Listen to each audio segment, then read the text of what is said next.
Good evening and welcome. Tonight we're breaking down a heated moment from Capitol Hill that touches on war powers, immigration policy, historic law, and one of the most surprising legal debates in recent U.S. history. Before we get started, make sure you subscribe so you don't miss critical updates like this one. Gentlemen, do I understand that you're yielding to Senator Duckworth? Is that correct? Both of you? Senator Van Hollen? Are you going to yield to Senator Duckworth? Okay. Senator Duckworth. I thank my colleagues. My daughter has dental surgery, so they're being very kind so I can get her to that. Thank you. Mr. Secretary, last March, the President invoked the Alien Enemies Act, a notorious wartime law last used for Japanese internment. He said that he was responding to the Maduro regime's supposed invasion or other acts of war against the United States. But in recent weeks, you, the Department of Justice, and our friends across the aisle have repeatedly said that we are not at war with Venezuela. Secretary Rubio, if that is true and we are not at war with Venezuela, will you advise the President to rescind his invocation of the Wartime Alien Enemies Act? Well, that was a mechanism to remove people from our country that prevent grave danger. So, for example, we know for a fact that Trinidad was a very dangerous gang. In fact, I believe, if I'm not mistaken, I may have been the first member of Congress. This is a wartime act, Mr. Secretary. Well, are we currently at war with Venezuela? No, we're not in a state of war in Venezuela. Okay, the Supreme Court has described the Alien Enemies Act as a wartime power, our Supreme Court. And before now, the Alien Enemies Act was only invoked during the War of 1812, World War I, World War II, when it was used to intern thousands of innocent civilians. Are you really arguing that the President should be able to wield an internment law? No, but we're talking about two separate things here. So you're talking about the state of Venezuela or are describing the regime. And we're talking about, but what the President designated. Invoked the Alien Enemies Act. I know, Senator, but let me be clear with you. No, but what the President was talking about are these gangs that have, and these narco-trafficking groups that are waging war on the United States. There's no doubt.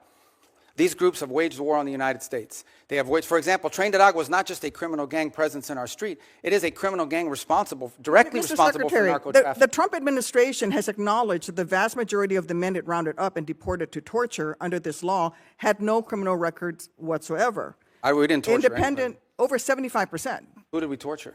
We haven't tortured anybody. We've arrested people that are members of gangs and we've deported them. We don't want gang members in our country. Independent investigations have found that many of the men were here legally. If the administration is willing to lie about who it's targeting under this law, what protections do totally innocent people have against abuse? Again, I want to ask you, will you advise the President to rescind his invocation of the Wartime Alien Enemies Act? No, of course not. I mean, these are people that are threats to the national security of the United States. But I've described this in hearings in the past, including before you guys. So you're saying that we're at war? We are absolutely. When it comes to narco-trafficking groups and criminal gangs that are targeting the United States for criminal activity. We're in a state of war. There's no doubt about the fact that we're confronting them in a warlike setting because they're waging war on us. And do the Geneva Convention They're waging war against us and they're enemy combatants as a result of it. And the fact of the matter is that we are confronting these irregular groups, and that's one of the great challenges of the new century in this hemisphere in particular, is that these non-state actors who possess state-like capabilities in terms of their weaponry pose a grave danger to the United States. I don't think any American would dispute that we have cartels that pose a threat to the national security of the United States. With all of the other laws of when it comes to warfare. I mean, you're saying that he can invoke this wartime power. No, I'm saying, you're asking me, I'm here to discuss foreign policy and what's in the realm of the Department of State. Well, I think your questions are better directed to the Department of Justice. Enemies Act, but I would tell you that, which is a wartime, which is something that but you're asking me a question that can be invoked during wartime. But you're asking it's only me a been question invoked during the War of 1812, World War I, and World War II. You're it's only asking been me a invoked question. 3 times, and this President is invoking it. Okay, you're asking me a question about the domestic application of a law that's best directed to the Department of Justice. No, it is because you're asking me something to opine on something that's in the realm of the Department of Justice in terms of its domestic application. I can tell you that the United States is most certainly confronting terrorist and criminal organizations operating in our hemisphere that pose a grave danger to the United States. Anyone who believes that gangs that flood our country with fentanyl or cocaine are not threats to the United States is not living in reality and certainly does not reflect the opinion of most Americans. The President already said that he was ready to put American troops in Venezuela again. So we're at war right now. So if things don't go well with the Chavistas you've empowered, when did the President say he was going to put troops in Venezuela? A military option, what is your criteria for returning to a military option and putting boots on? Well, I don't recall the President saying he was going to put troops in Venezuela. Where did he say that? I'm asking you, what are your... But that's what you said. I didn't remember the President President has already said that he was ready to put American troops in Venezuela. No, I think the president has said that he retains the right as commander-in-chief to protect the United States against any imminent threats.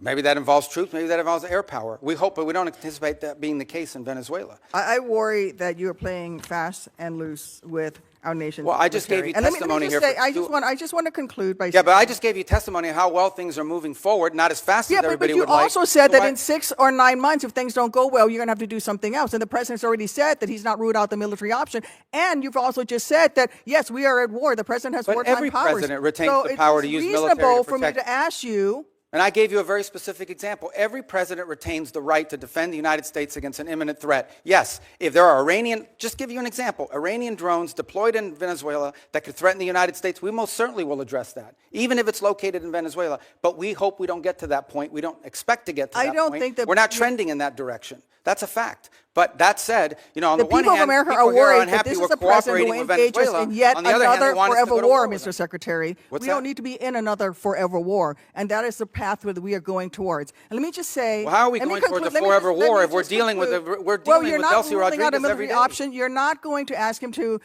rescind his invocation of the Alien Enemies Act. That puts Americans in jeopardy. And let me just say something about the Senator- president's recent comments about NATO allies. When I served in Iraq, there were Polish forces there with us. There were British forces there with us. There were Spanish forces there with us. I personally landed in Elzi, España, which came under direct attack by insurgents.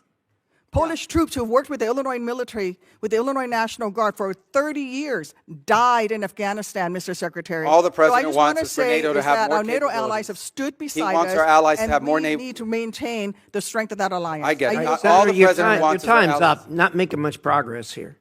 Well, let me just very say, the much. president Let's- just wants our allies to have more capabilities to be involved in operations like that, God forbid, in the future if necessary. That's not what he an said. unreasonable He said request. that they stayed a little behind, and they certainly did not come to our defense. And Well, not which every they did. country in Europe, not every country in NATO participated in those missions. Some did.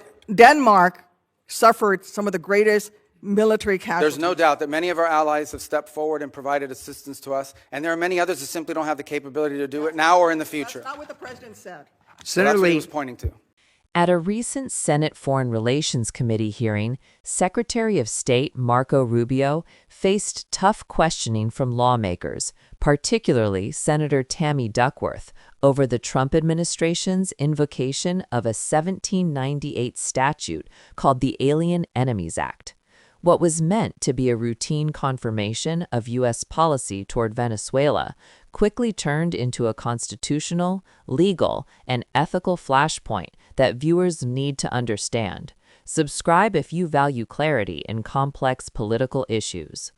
This law, the Alien Enemies Act, dates back more than 2 centuries and was last routinely used during formal wars such as World War II, when it provided authority to detain and deport citizens of countries the U.S. was at war with. Under normal circumstances, it is accepted that a war or invasion or predatory incursion against the U.S. must be present before the law applies. Subscribe if you want more context on historic laws still shaping today's politics. Wikipedia. At Wednesday's hearing, Senator Duckworth directly challenged Secretary Rubio on this point.